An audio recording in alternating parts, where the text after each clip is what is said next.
La méditation de ce 16 mai est intitulée « En lien avec l'infini ». Ainsi parle l'Éternel, que le sage ne se glorifie pas de sa sagesse, que le fort ne se glorifie pas de sa force, que le riche ne se glorifie pas de sa richesse, mais que celui qui veut se glorifie d'avoir de l'intelligence et de me connaître, de savoir que je suis l'Éternel, qui exerce la bienveillance, le droit et la justice sur la terre, car c'est à cela que je prends plaisir. Oracle de l'Éternel. Jérémie 29, 23 à 24. Il existe un type d'éducation uniquement mondain, qui a pour objectif la réussite sociale et la gratification d'ambitions égoïstes. Dans ce but, de nombreux étudiants perdent du temps et de l'argent à assimiler une masse de connaissances inutiles. Le monde voit en eux des personnes cultivées, alors que Dieu est absent de leurs pensées. Il existe un autre type d'éducation, très différent.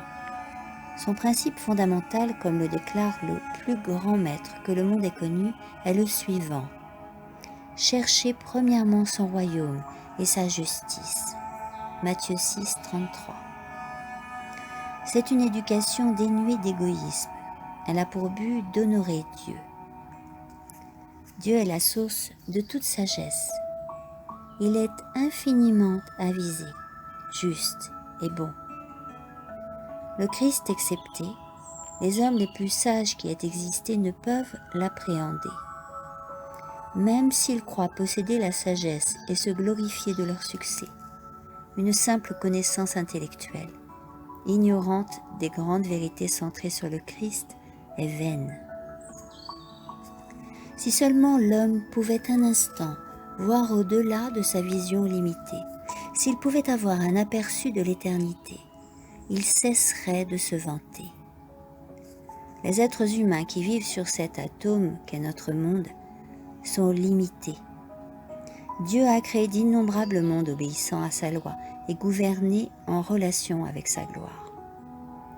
Quand l'homme aura été aussi loin que ses pouvoirs limités le lui permettront dans le domaine de la recherche scientifique, il restera néanmoins une infinité de choses dépassant son entendement. Avant d'acquérir la sagesse, l'être humain doit prendre conscience de sa dépendance envers Dieu et être rempli de sa sagesse. Dieu est la source des facultés intellectuelles et spirituelles.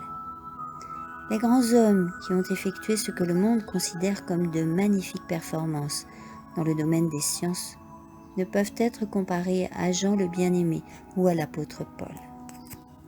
C'est l'harmonie entre les facultés intellectuelles et spirituelles qui permet aux hommes d'atteindre une maturité idéale. Amen.